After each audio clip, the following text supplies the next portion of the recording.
Hello guys, स्वागत है आप सभी का हमारे YouTube channel TJ study classes में। तो कैसे हैं आप लोग? चलिए वीडियो को स्टार्ट करते हैं। आज का टॉपिक है हमारा 10th से प्रकाश का परावर्तन एवं अपवर्तन। साइंस का है, फिजिक्स चैप्टर पहला है। दाढ़ी बनाने में किस प्रकार के दर्पण का उपयोग किया जाता है? तो अवतल दर्पण का उपयोग किया जाता है। C number. गोलीय दर्पण में फोकासांतर एवं वक्रता त्रिज्या के बीच संबंध है F = R/2। यदि किसी अवतल दर्पण की फोकस दूरी f तथा वक्रता त्रिज्या r हो तो इसमें होगा f बराबर बड़ी R/2। ए नंबर होगा 3 का ए नंबर।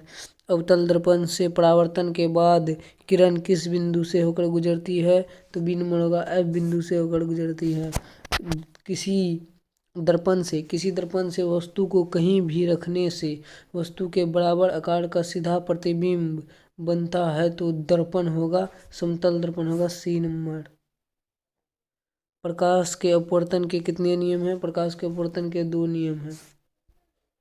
प्रकाश का वर्ण विक्षेपण किस उपकरण के द्वारा संभव होता है? तो प्रिज्म के द्वारा संभव होता है। सी नंबर 7 का 8 है। किसी गोलीय दर्पण की वक्रता त्रिज्या 50 सेंटीमीटर है तो उसकी फोकस दूरी होगी, तो फोकस दूरी F बराबर R/2।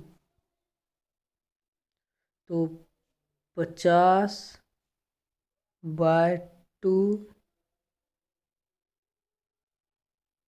बराबर सी नंबर 25। 1 मीटर फोकस दूरी वाले उत्तल लेंस की क्षमता होती है, तो 1D होगा। किसी उत्तल लेंस की फोकस दूरी हमेशा होती है, किसी उत्तल लेंस की फोकस दूरी हमेशा होती है +VE उत्तल लेंस की। प्रकाश का वेग न्यूनतम होता है, प्रकाश का वेग न्यूनतम होता है कांच में। निम्न में से कौन सा पदार्थ लेंस बनाने के लिए प्रयुक्त नहीं किया जाता है? कौन सा पदार्थ लेंस बनाने के लिए प्रयुक्त नहीं किया जाता है? तो डी होगा मिट्टी। काल्पनिक प्रतिबिंब होता है, काल्पनिक प्रतिबिंब होता है सीधा। किसी दर्पण से हमेशा वस्तु से छोटा प्रतिबिंब प्राप्त होता है। किस दर्पण से हमेशा वस्तु से छोटा प्रतिबिंब प्राप्त होता है? तो होगा उत्तल दर्पण से।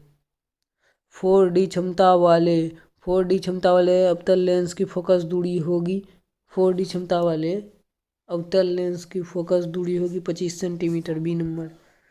16 है। किसी उत्तल लेंस का फोकसांतर 50 सेंटीमीटर है तो उसकी क्षमता होगी +2D। D number. किस दर्पण से वस्तु का बड़ा प्रतिबिंब बनता है? तो अवतल दर्पण से।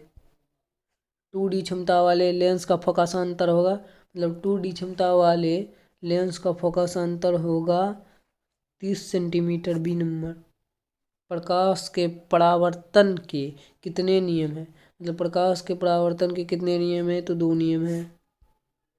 समतल दर्पण द्वारा बना प्रतिबिंब होता है, समतल दर्पण द्वारा बना प्रतिबिंब काल्पनिक होता है। जब प्रकाश की किरण हवा से कांच में प्रवेश करता है तो मुड़ जाती है। जब प्रकाश की किरण हवा से कांच में प्रवेश करता है तो मुड़ जाती है। कहाँ मुड़ जाती है दोस्तों? तो अभिलंब के निकट मुड़ जाती है। B number. किस दर्पण से आप चाहे कितनी ही दूरी पर खड़े हो आपका प्रतिबिंब सदैव सीधा प्रतीत होता है? संभवतः दर्पण या तो समतल या तो उत्तल होगा। B number. फोटोग्राफी कैमरा का अभिदृश्यक होता है उत्तल लेंस। साइड मिरर के रूप में प्रयुक्त होता है उत्तल दर्पण।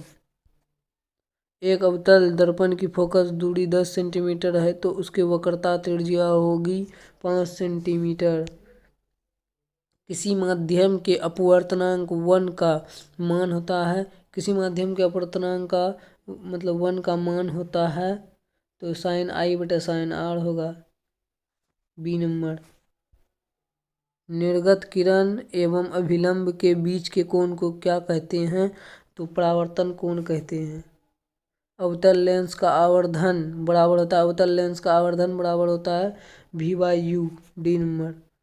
सरल सूक्ष्मदर्शी में किसका उपयोग होता है? मतलब सरल सूक्ष्मदर्शी में किसका उपयोग होता है? तो उत्तल लेंस का उपयोग होता है।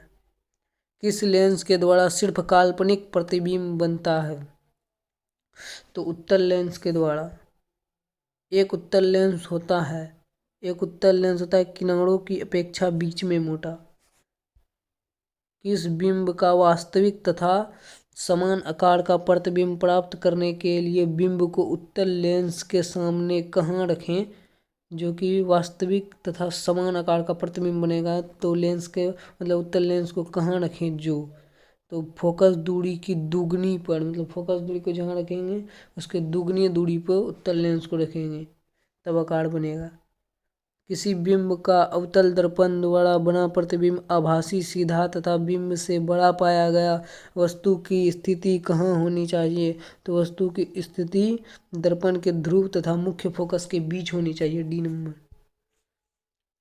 किसी गोलीय दर्पण तथा किसी पतले गोलीय लेंस दोनों की फोकस दूरियां -15 सेंटीमीटर है। दर्पण तथा